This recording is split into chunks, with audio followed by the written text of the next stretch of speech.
Thank you very much for joining us. You are with us here live for the second day of the live interview sessions as part of the 22nd Bangkok International Symposium on HIV medicine, where the latest advances in HIV are shared. Delighted to have you with us, and delighted to have with us as well Dr. Siwaporn Ket Jumpon, who is with HIV-NAT, the Thai Red Cross AIDS Research Center. Sawadee ka. Thank you for coming in here, and you will be extracting the information and further details from our guests, three together, and we will be focusing on tuberculosis TB as well as hepatitis B cure as well. So bringing on our first guest now, we have Dr. Frank Cobelens, who joins us from the Amsterdam Institute of Global Health and Development. Sawadee ka. Welcome back. Thank you. How many times is it now that you've been here?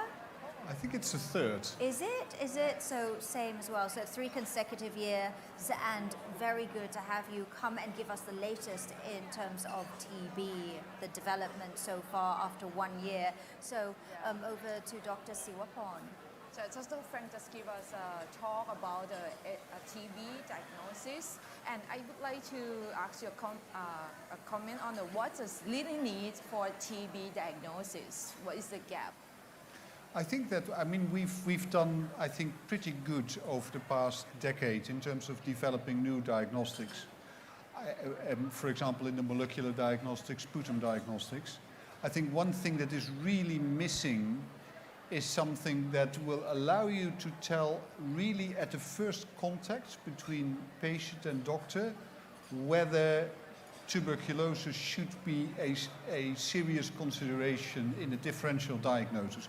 So it basically tests, it's a very simple test that can rule out that this particular patient has tuberculosis would be very important, because if such a simple test turns positive, you would say, okay, you'd better be checked for tuberculosis. Patient could then be referred for further testing, because I think in practice, patients have journeys of weeks to months during which they have tuberculosis and symptoms related to tuberculosis, whereas that is not recognized clinically, and the appropriate tests, even though they're there and they're very good, are not done. Yeah, and during that time they can transmit the disease. Yeah. Absolutely. I think that currently epidemiological studies are indicating more and more that already in very early stages of tuberculosis, even when the symptoms are not very clear and very easily recognized by a clinician, that during that period patients already transmit. Yeah, and what do you think is what is the best logarithm for screen TB in setting on result limited settings, such as in Thailand and Southeast Asia? I think the best would be at the very first contact at the health post or at the by a community physician, to already have indeed. Currently we don't have such a test. That's the problem, and I think there's a lot of work ongoing in order to get such a test. And I think there is hope that we will have a good, what I call triage test, which will indeed allow you to rule out that the patient has tuberculosis at the very first contact with the doctor. But we don't have it yet. Once we have it, that would obviously be the first thing to do, and then have gene expert or any other molecular test that is available in the second stage. Yeah, and now that we have increased the number of molecular testing for TB, do you think this will be insist the very standard testing, such as AFB, SAN? The molecular testing will be replace the AFB? I think it definitely will, and I think it should. We know that AFB, so smear microscopy, has a low sensitivity. It's a pretty cumbersome test. So and we know that the molecular tests are affordable, and I think they should really replace smear microscopy. Another reason is that most of these molecular tests also test for rifampin resistance. Yes. So they give you an immediate result as to whether the patient potentially has multi-drug resistant tuberculosis. So that really means that you need to do a different diagnostic workup and give different treatment. And what do you think is the need of the need of the research? What is the topic of the research that's needed to find a new diagnosis? I think there are two things really needed here. I think there is discovery and needed for new diagnostics. So there is really more basic research needed. There is more research needed to translate those discoveries into new tests. But I think very importantly, also here in Thailand, there is real need for implementation research. A real need to see how new tools, whether it be diagnostics or drugs or other things, can be best used in clinical practice. I think that's tremendously useful. Also to see how they can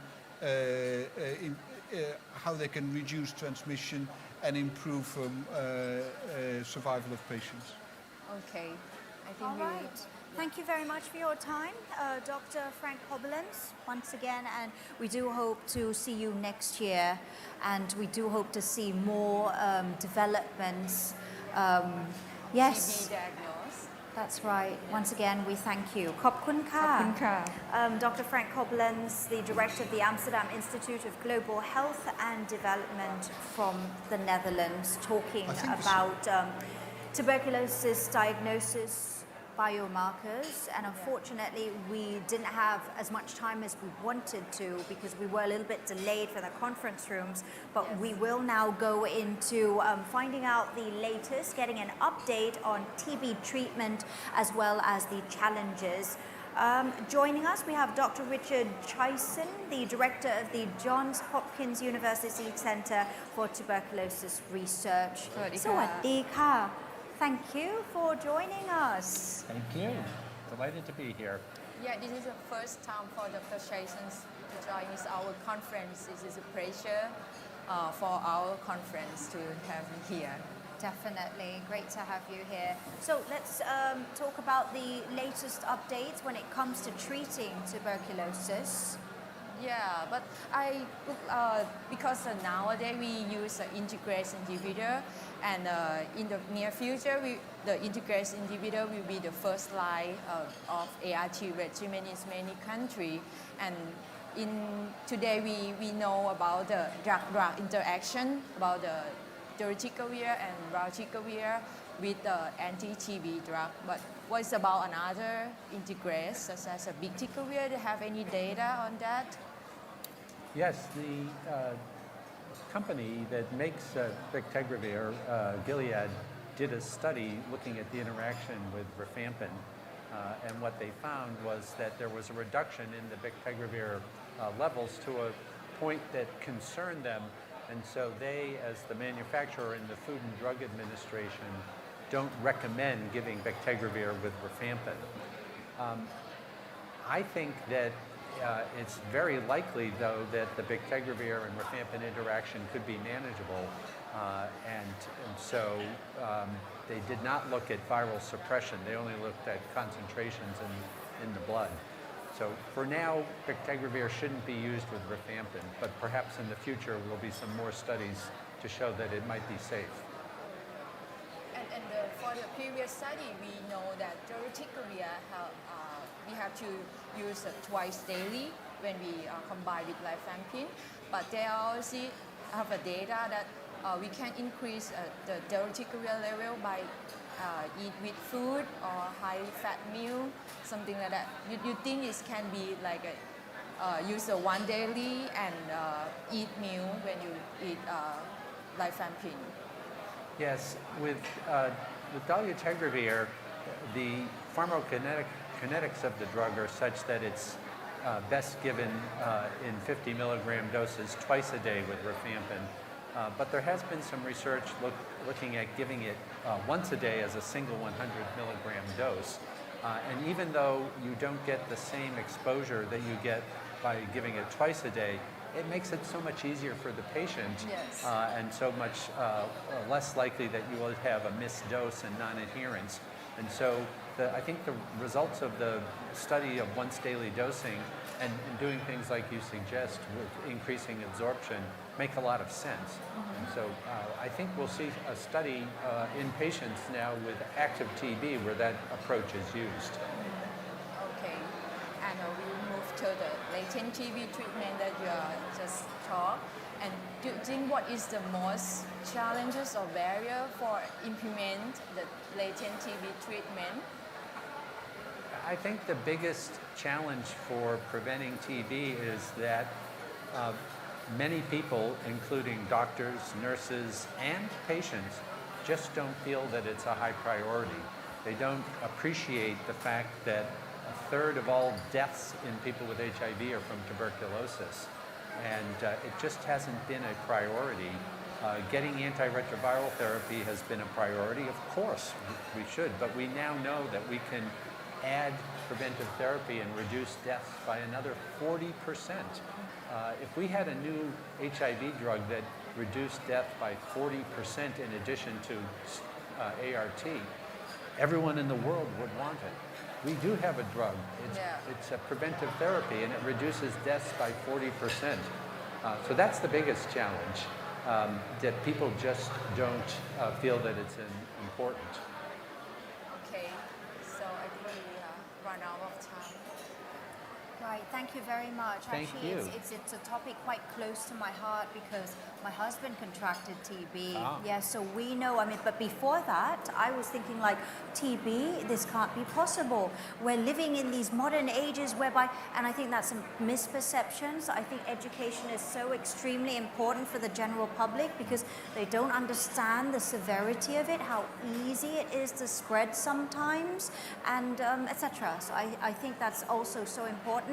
And I'm very pleased to see that the Thai government is doing more now because I see posters, signboards saying that we do want to bring tuberculosis down to zero. But thank you very much. Appreciate your presence here with us. Thank you. Thank you, Dr. Richard Chaisson, the director of the Johns Hopkins University Center for Tuberculosis Research. Next, we're going to move on to hepatitis B cure. Dr. Sharon Lewin, she was here last year, and she joins us once again. A warm welcome to Dr. Sharon Lewin from the Doherty Institute for Infection and Immunity, University of Melbourne, Australia. Hello, Swadika. Welcome back. Pleasure to be here. Okay, let's now focus on this topic of hepatitis B cures. Yeah, in your lecture, you just talked that many mechanisms of drug that can be combined in order to cure the hepatitis B. So in case of hepatitis B mono-infection, do we have to wait to the immune reactivation phase to treat them, or just treat them when you found that they have a chronic Hep B infection? Well, in hepatitis B monoinfection, the current guidelines recommend only treating in that immunoactive phase, meaning someone with evidence of abnormal liver function. And that's where current treatment, and we have very effective current treatment for hepatitis B, except it's lifelong. That's who will benefit from treatment. The concept of whether cure should be available to everyone living with hepatitis B is probably a bit more controversial, but certainly people that need lifelong antiviral therapy would get great benefit from having to be on treatment for 1 to 2 years rather than forever. And that's the main priority for working out if you can cure people on current antiviral treatment. Okay, and recently we have an injectable drug for HIV, such as a long-acting cabotegravir or rilpivirine. Do we have a new injectable drug for hepatitis B? Some of the compounds I discussed were injectable drugs, but I think what the breakthrough with injectable drugs in HIV is that they're long-acting, and they're long-acting reverse transcriptase inhibitors that we heard yesterday, the Merck translocation inhibitor. I am not aware of similar programs in hepatitis B, but you technically could do the same thing because Hep B has lifelong suppression with drugs that we use for HIV. They block reverse transcriptase. So if you could deliver those drugs in a implant or injectable, you could do exactly the same thing in hepatitis B. I don't know of any companies that are doing that. Okay. And do you think what is the most challenges or barrier in hepatitis B cure? Compared to HIV cure. Oh, so I mainly work in HIV cure. I've always been interested in HIV, hepatitis B co-infection, but I've worked with many colleagues in my institute in Melbourne who work on hepatitis B cure. So I follow the field with great interest. I think curing hepatitis B will be much easier than curing HIV. And the reason is that people already are cured from hepatitis B. Yes. It happens in 5% of people on treatment, and 80% of adults can eliminate hepatitis B. We just don't have, in HIV, we have 2 people in the world that are cured. Yeah. So I think the absence of a biomarker, the absence of evidence in natural history of functional cure makes HIV much harder. Yes. And what I wanted to convey in the talk was if you have those things, a biomarker for cure and evidence that cure is possible in a significant number of people, industry will join the challenge. And I showed a slide with probably 40 compounds on it that are being developed in the private sector, and we don't have anything at that level in HIV. A few companies, of course, are interested in HIV cure, Gilead and Merck and ViiV, and Johnson & Johnson and others, but their investment's still at a low level because it's a high-risk area because of a high chance of failure. Hepatitis B is in another phase. So I'm very jealous about what's happening in hepatitis B. Yeah, and just curious about the vaccine that is now available for prevent hepatitis B. Is it enough? Well, a vaccine is absolutely critical to prevent new infections, and there are many countries in Asia Pacific who do not have adequate coverage of vaccine or burst dose vaccine or administering antivirals to Hep B positive mothers. So that still there is room for improvement. But even if you if you could effectively deliver all of that tomorrow, you do still have 350 million people living with hepatitis B. A large number of them, maybe 25 to 50%, need treatment. So we have a very large cohort of people that will need lifelong treatment, a little similar to HIV. Yeah, and because of our patients have a lot of, after they have vaccines, but they didn't have immune or the anti. Right, yeah. Yes.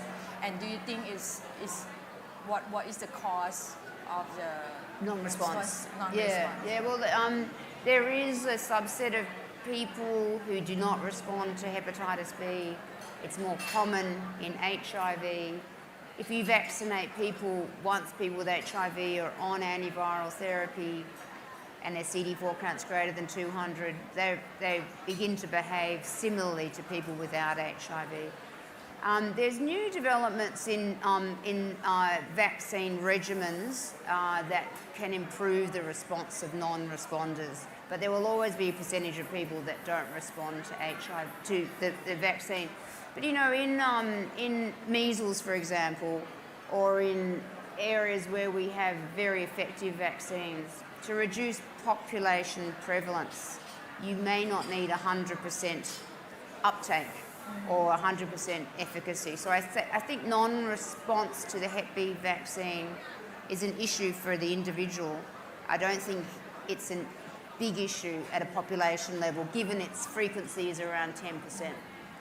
So the vaccine's 90% effective.